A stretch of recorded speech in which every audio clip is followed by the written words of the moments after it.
When Bonner joined the Fever, the move was supposed to change everything. She was the experienced leader the young squad desperately needed, especially with Caitlin Clark entering the league and the spotlight growing hotter than ever. Analysts called it a perfect match. Bonner's wisdom, Clark's energy, a mix of veteran calm and rookie fire that could reshape the Fever's future. But not even a month later, cracks began to show. Something didn't feel right. Bonner looked distant. Her play seemed hesitant. And as the Fever's chemistry started falling apart, fans began asking the question no one wanted to say out loud. Did Bonner ever really want to be here? It all started quietly, a few cryptic posts on social media, some awkward body language and post-game footage, and then an unexpected exit. The official reason? Personal matters. Nate Tibbetts literally exposes how he's been planning to get DeWanna Bonner, how they orchestrated this whole thing. Let's get right into it, man. DeWanna Bonner should be under investigation. The Phoenix Mercury should be under investigation for tampering.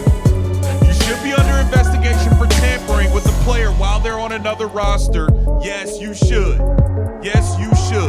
But behind the scenes, rumors began spreading fast, claiming Bonner's heart was never in Indiana, that she wanted out from the start, and that Phoenix was waiting in the shadows. Within weeks, footage began resurfacing online clips of Bonner talking to Mercury players before games, moments that suddenly looked suspicious in hindsight. And then, one video changed everything.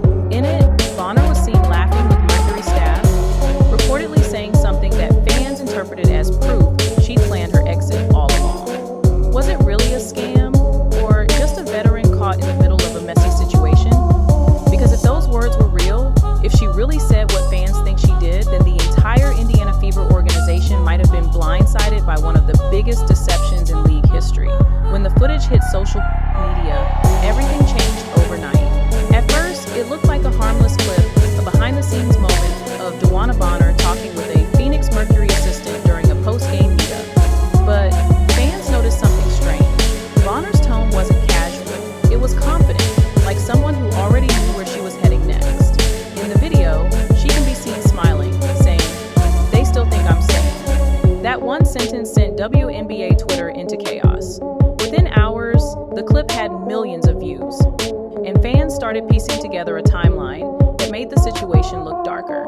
Screenshots, locker room footage, even practice sessions all being reanalyzed under a new lens. Was Bonner playing the Fever from the inside? Was Phoenix secretly involved? Comment sections exploded with theories. One viral post read, "Bonner never cared about Indiana. She was just there to collect a check and sabotage Clark's season." Another said, "She knew exactly what she was doing, this was planned." Meanwhile, Caitlin Clark stayed silent. She didn't post. She didn't react. But fans noticed how her energy on the court shifted colder, more serious, almost as if she knew something wasn't right. For some, that silence said more than words ever could. And when Phoenix suddenly announced Bonner's re-signing just weeks later, it was over. Fans labeled it the Indiana Fever scam, a betrayal that, depending on who you ask, might have changed how players and teams trust each other forever. The craziest part, Caitlin Clark didn't even do anything wrong. She was the rookie carrying the Fever's entire season on her back, dealing with pressure most veterans never face. But once the scam rumors caught fire, Clark became the symbol of it all, the face of the franchise that everyone suddenly felt sorry for. Clips of her and Bonner went viral again, moments that seemed ordinary before now looked completely different. Bonner walking past her without eye contact. A short handshake that ended too quickly. A post-game interview where Clark said, "You learn fast who's really with you." That one quote became the anthem of the controversy. It was replayed everywhere. TikTok, ESPN, YouTube with captions like "Caitlin knew." Meanwhile, Indiana Fever fans demanded answers. How did management not see this coming? Was Bonner's contract a setup from the start? And if Phoenix knew about it, shouldn't there be consequences? Even commentators began to question the league's integrity, calling it a bad look, and the WNBA's worst PR disaster in years. The story was no longer about a single player, it was about trust, image, and how much behind-the-scenes politics shaped the game we see on TV. When the footage exploded online, the Phoenix Mercury camp moved fast, but not in the way fans expected.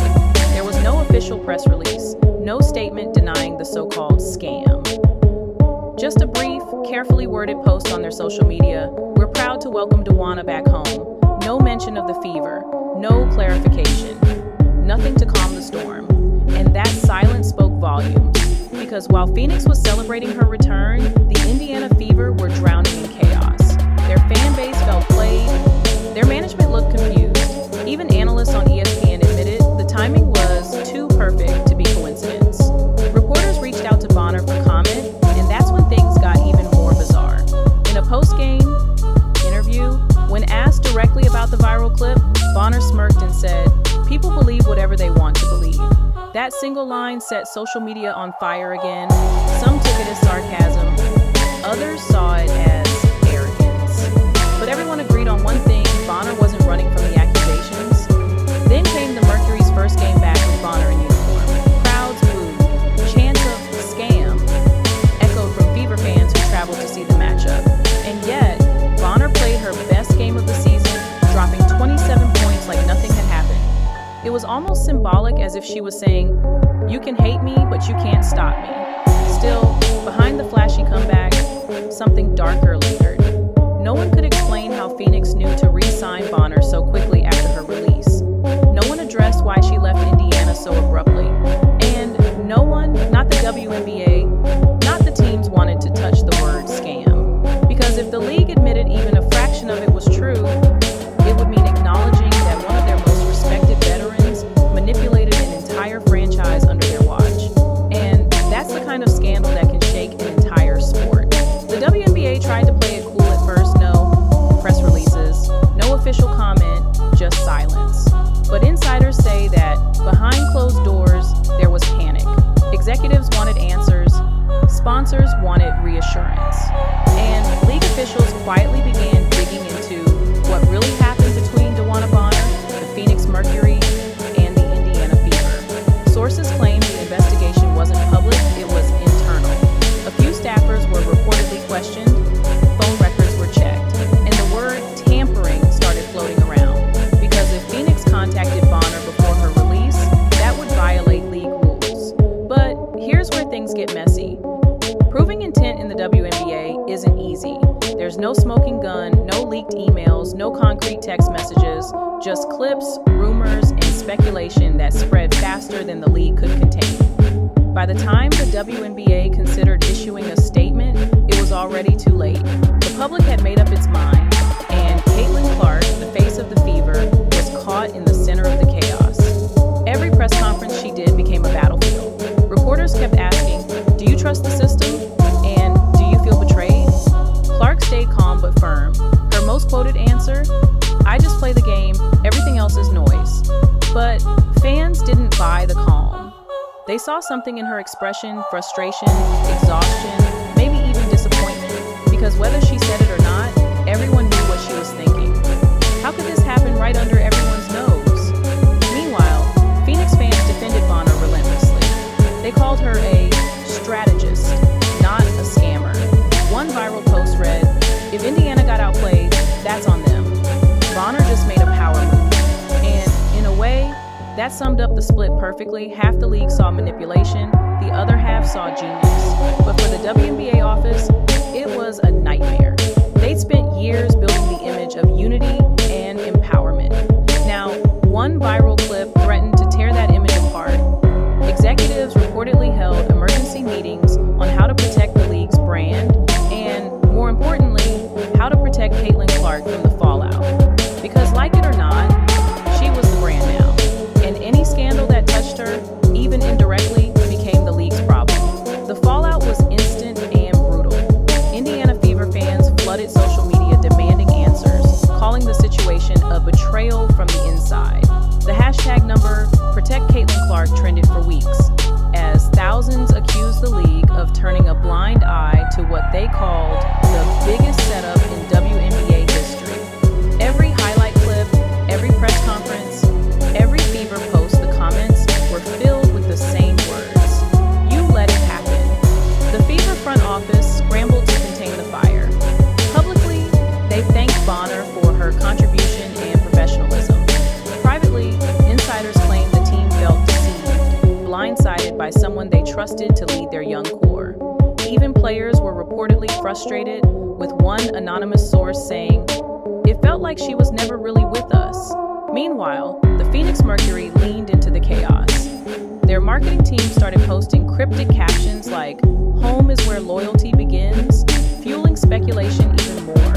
And every time Bonner hit a clutch shot, the crowd chanted her name louder, like they were celebrating not just her talent, but the controversy itself. It was entertainment. It was theater. But for the Fever, it was humiliation. Caitlin Clark tried to rise above it. She doubled her training, focused on winning, and even refused to comment on the so-called scam during interviews. But fans noticed the shift. The playful rookie energy was gone. Now, she played with intensity, almost like she had something to prove, not just to her team, but to the entire league. And for the WNBA, that's when the real damage control began. The league launched new guidelines on player transfers, increased monitoring between teams, and quietly introduced new clauses into player contracts, all without ever mentioning Bonner or the Mercury by name. They couldn't afford another scandal like this, not when Caitlin Clark's influence had drawn millions of new eyes to the league. But no matter how many new policies they wrote, they couldn't erase the memory of that footage, that smirk, that one sentence that started it all. "They still think I'm staying." Those words became a symbol of distrust that still hangs over every new signing, every locker room handshake, and every fan who wonders who's really loyal in the game anymore. Even now, when Caitlin Clark walks into a post-game press conference, you can see the weight of it, the unspoken history behind her calm stare. Because she knows what the fans know. The WNBA changed that day, and no matter how the league spins it, the truth will always live online. In the end, nobody knows the full truth. Maybe DeWanna Bonner was just chasing her own story. Maybe the Phoenix Mercury saw an opening and took it. Or maybe the Indiana Fever were outplayed from the inside. But one thing's clear, this moment changed everything. It made fans question loyalty, trust, and the real politics behind the WNBA. And while the league may move on, the footage and the silence that followed will never fade. Because every time Caitlin Clark steps on that court, people still whisper the same question. Was it just business, or was it betrayal?